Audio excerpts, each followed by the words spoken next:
I'm delighted to have one of our team. It's always good to be able to talk to members of the team and to talk to Jacqui Floyd today. Some of you will know Jacqui, but many of you won't.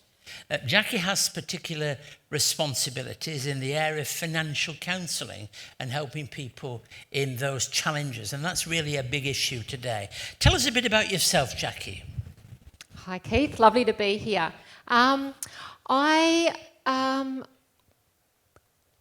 Actually, I was going to talk a little bit about how I ended up being in financial literacy. I'm going to ask you to sing in a moment, so don't... good. Okay, this is great. the easy bit. No, but tell us a bit about where you live, how long you've worked for us, and that kind of thing. Sure. Okay. When I heard about financial literacy education, I must admit I saw an ad in the paper and I'd never heard of it before. I'd heard of Wesley Mission and its great work, but not about this sort of role.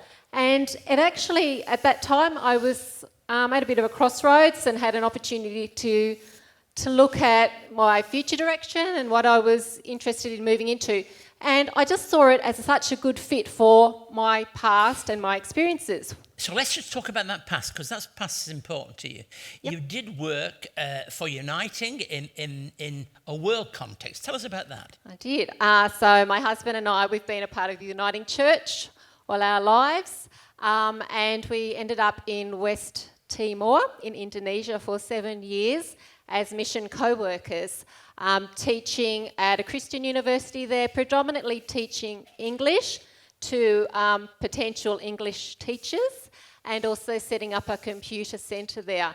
So that was a very challenging but also rewarding time in our lives. Our children were born during that time. I think what it taught me in particular was living in a different culture and context, not knowing a language, not understanding a culture, how hard it is for people coming to Australia these days and having, not knowing and not understanding. Look, one of the reasons why I'm interested to talk to you is because I think that how we treat those people who are in prison is a major indicator of the quality of a culture and society. For 4 years prior to coming here, I held a responsible job in the UK, but decided that I wanted as a volunteer to do something using the skills I had in prison. And having those keys and opening doors and spending time talking to people in a very different kind of culture than the prisons we visit made me realise how much there is to do. And when you talk about another language, this is another language for many people, isn't it, in prison, talking about financial. Tell us a bit about that and what we're doing there. For a lot of people, money is the reason that they've ended up in prison, either because of the financial stress of living that has led them into addiction and then into crime. So for us, I think it is a great privilege that we have the opportunity to go in and talk to people when they are at a crossroads in their life. Often they have a lot of time on their hands, they're thinking, and they're often very fearful of the future because they're thinking, what is going to happen when I get out? Where am I going to work? Where am I going to live? What will people think of me? So it's a time when they are feeling very vulnerable, and I think that we have a great opportunity to give hope to people, to say to them, it doesn't matter what your past has been. You have an opportunity to draw a line in the sand and move forward and make different choices for the future. And in particular, the Wesley Financial Literacy Program, which is called In Charge of My Money, is deliberately named that so that people start to feel they have some control and charge of their life and of their finances.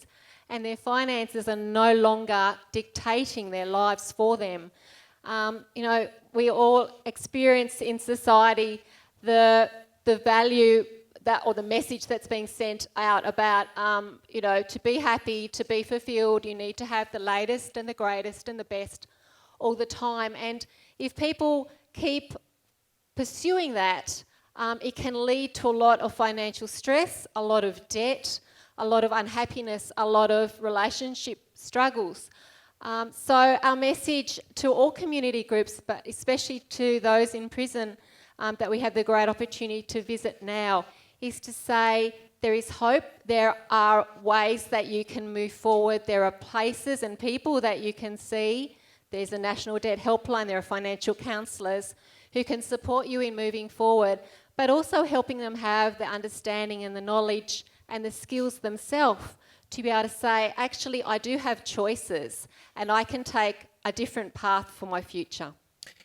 One of the most moving letters I received last year, I share with you now. It was from somebody in prison who had been found guilty of a very large crime of theft. The result of that crime meant that this man's wife left him. The children had a very, very challenging relationship with Dad through this time. And you get these letters because you know from the envelope where it's come from. So I read it, and it was a long letter, handwritten. And he said he'd watched one of our TV programs and had been moved by something he saw there. And he made a Christian commitment, which really, of all the things that could happen, was really one of the most powerful ones for me to receive from him. And he shared with me some of the struggles that he had and how he wanted to. And he started to write letters to people who were involved in his crime, which I thought was an amazing step forward.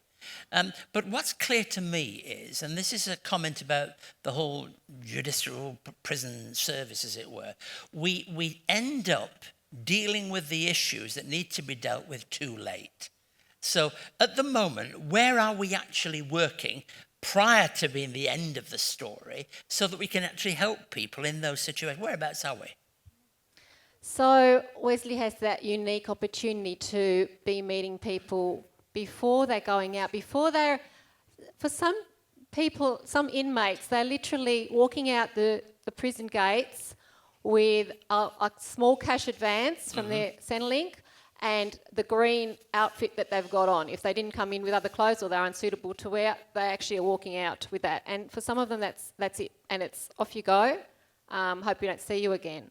So this is providing an opportunity for people to have contact points in the community where they can get support, where they can get help, and rather than them just feeling completely lost when they walk out the doors, they then have, like I said before, they have hope. They have an opportunity to reach out to those support organisations, community services, emergency relief organisations that are there and wanting to lend a hand and help them move forward. And that uniform is the best way to make sure you're going to come back, isn't it? Unless we actually help people to find that way forward. Now, you started with us more part-time than now. You're doing 4 days now, is that right?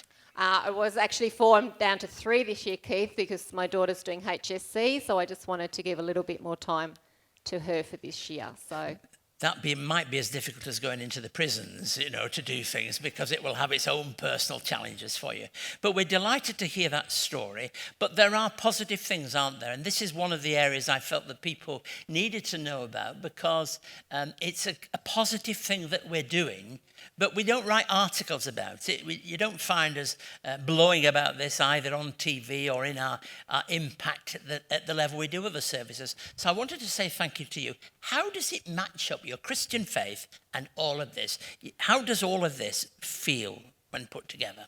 I guess going back to that job ad I saw, I thought, it ties together so much of who I am as a person and my experience. I've got a business accounting background. I've been involved in community work, part of the Uniting Church of my life, but most of all I wanted to work for a Christian organisation, and my own personal faith values of love and justice and mercy and that sense of forgiveness and that sense of everybody has the opportunity for a new beginning, no matter what your past, really matched up, I thought, with Wesley Mission and the values here. And I say to people, I'm very proud to work for Wesley Mission. I love my job. I'm very passionate about financial literacy because I have seen it change people's lives so dramatically. It is a great news story, and I know it's great to have this opportunity to share it today. Let's thank somebody who shared something of their story with us. Thank you ever so much.